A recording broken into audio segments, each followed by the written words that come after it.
What is it like to face death without religion? I have been pondering this question for some time now. There are no atheists in Foxholes, or so the saying goes. But did anybody ever ask them? My name is Christel Manning. I am a professor of religious studies, and for the last 15 years, I have been studying people who leave religion. There are lots of them. Surveys now say 30% of Americans have no religion, and the numbers are growing.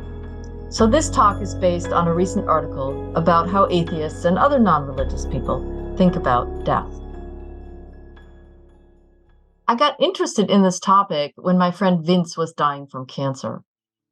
He was part of a group of a dozen or so of us who would gather monthly for dinner and wine and conversation.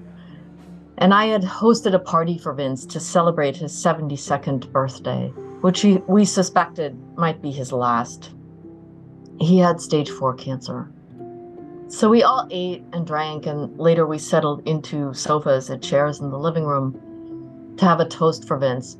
And he thanked us, and then he asked to say a few words. I would like to talk about the elephant in the room, he said. I am dying, and this is likely the last birthday I will celebrate with you. He then proceeded to reflect on his life and impending death. He talked about fear of what was happening to his body, fear of losing control, fear that he would not be able to finish his research project.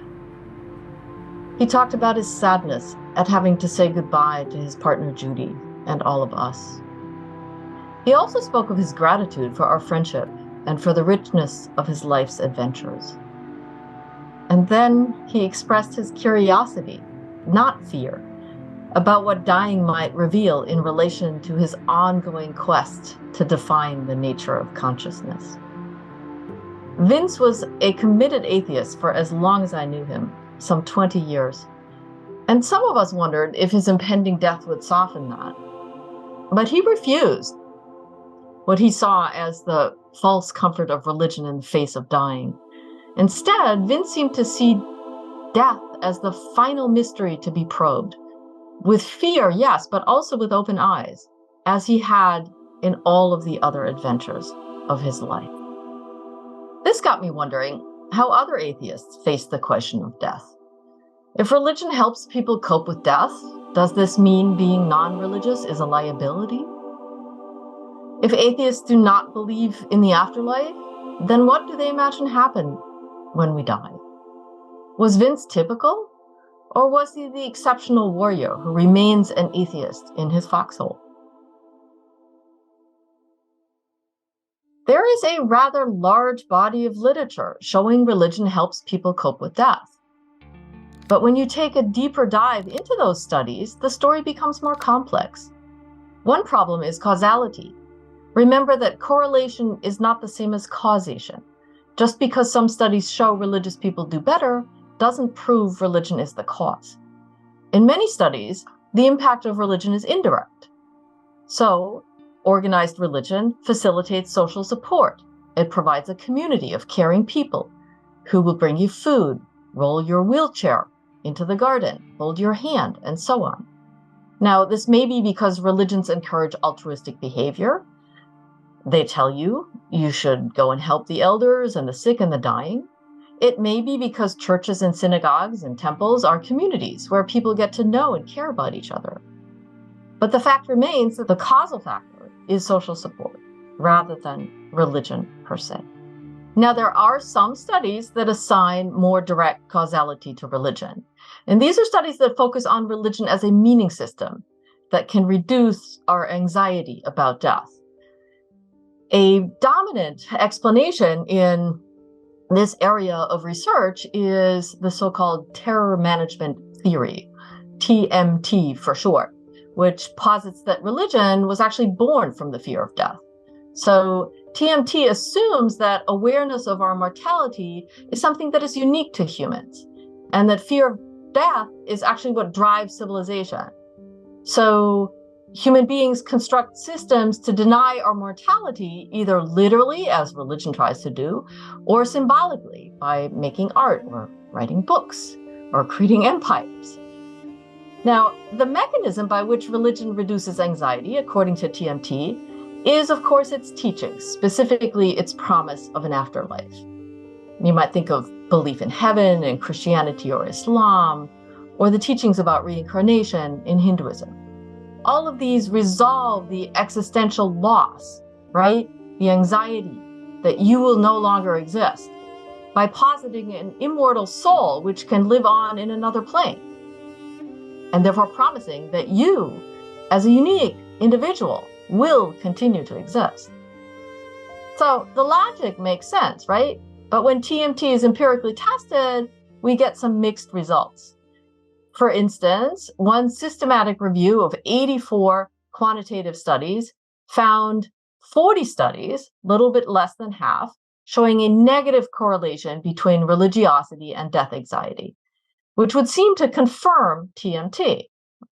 The rest of the studies, a little bit more than half, however, either showed a positive correlation or no significant relationship at all.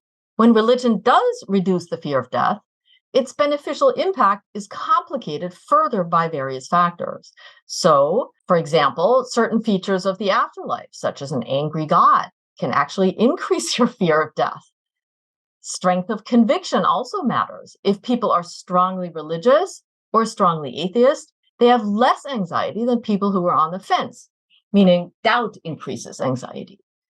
So the bottom line seems to be that religion does help some people cope with death, but that does not prove being non-religious is a liability, which leads me to a second problem in the research literature, and that is the lack of good data about atheists. Most of the research out there compares less religious people to more religious people, and the sample populations often do not include any atheists. Last but not least, perhaps the biggest problem is bias. Even when studies include atheist respondents, they often don't tell us much about what those individuals believe. The way that most studies are constructed is focused on religion as a normative belief versus atheist denial of that norm. One good example of this is a survey question. Do you believe life has a purpose? Most religious people will say yes, and most atheists will say no.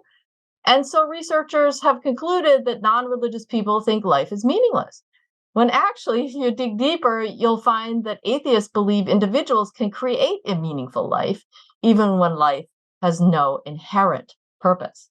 So what do we need to do? We need to reframe our questions to focus on what non-religious people do believe, right? How do they, when they reach their final years, conceptualize death? What does this mean to them? It is assumed that atheists believe in science, and many do. But science, like religion, lends itself to various interpretations. What are these? And what are the implications of this for a person's understanding of death? To get at these questions, you have to talk to people and allow them to respond in their own ways. So my research on non-religious people has applied what we call qualitative methods. That means we interview people about their experience, asking them open-ended questions versus closed yes or no questions. Questions that tend to produce longer narrative responses. We then analyze the data to find patterns in those narratives. This process can take a little bit longer than doing survey research, but it can help us overcome problems like undersampling and bias that I mentioned earlier. So for the study that I'm going to talk about, I focused on non-religious elders, people over 65 or facing a terminal illness, often both, and I conducted interviews all across the United States. To begin with, unsurprisingly, most of them do not believe in an afterlife. People embrace the scientific view that life ends when the brain dies, not when the heart or the breathing stops. Basically, the idea that we cannot survive brain death because our consciousness of existence depends on having a living brain, right? If my brain is what enables me to have self-awareness, then once my brain is dead, there can be no afterlife, at least not in any sense that matters, right? Because I wouldn't know about it. So if there's no afterlife, then what do you imagine happens when you die? Well, when I asked this question, I found more variations. There were 3 narrative patterns that stood out. The first one described death as lights out, permanently. So people I talked with imagined death would be like anesthesia, a total blackout. And they contrasted this with sleep because we cannot have dreams or thoughts without a brain. Frequently, they referred to biology or to anatomy and or to experiences that they had had with surgery in the hospital. So in this narrative pattern, respondents emphasized the finality of death and how that finality is the only logical, rational way to think about death. A second pattern articulated death as a recycling of sorts. This was when respondents linked death to nature and to the cycle of the seasons.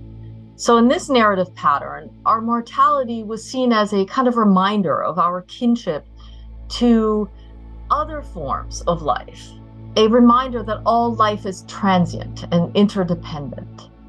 So the idea in these narratives was that while our individual existence ends, there is a sense of continuity in our bodies feeding the earth and our energy somehow merging with the universe.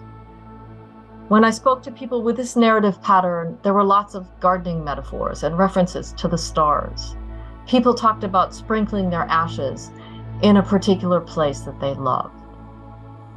So by creating a sense of connection to nature, this framework of death as recycling promises some form of continuity, while at the same time accepting death as the end of one's individual existence.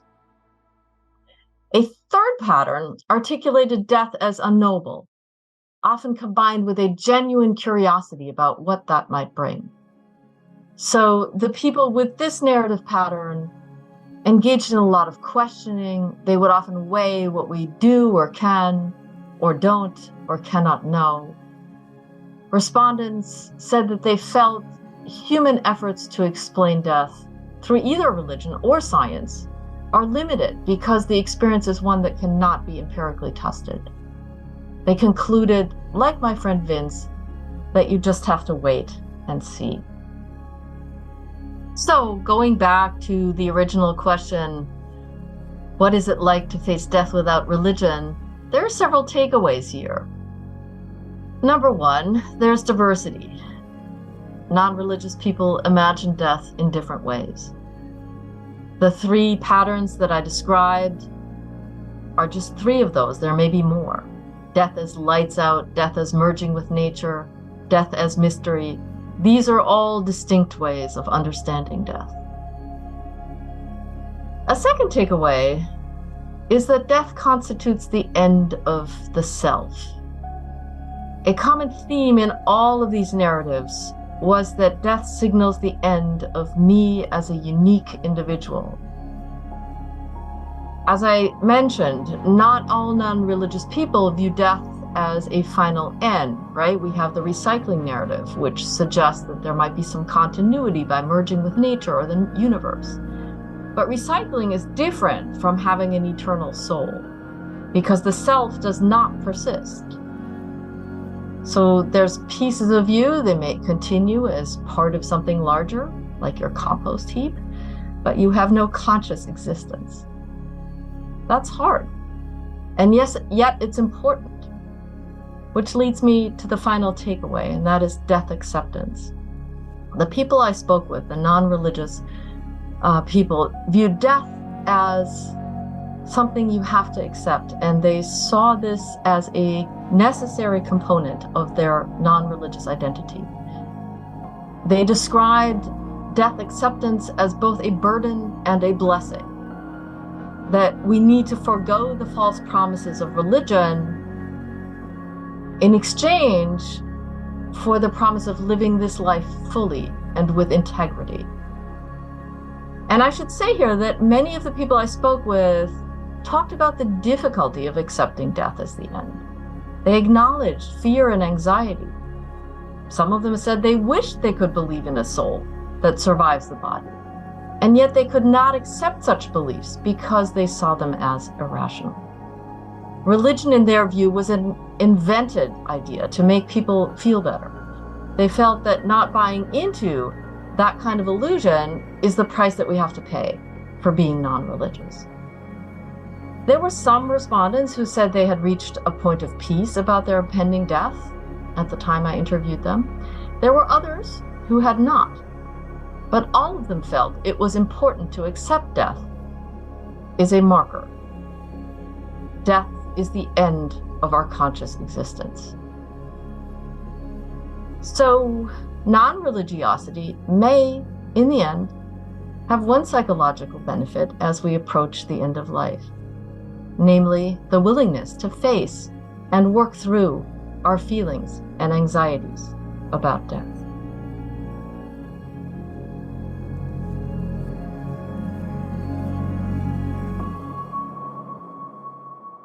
If you'd like to support me in creating more of these types of videos, you can do so by donating to the channel through our Patreon page. This will also give you early access to videos and channel updates. You will also get access to our Discord server, where you can participate in discussions and debates with other members of our community. You can check it out by clicking the link in the video description.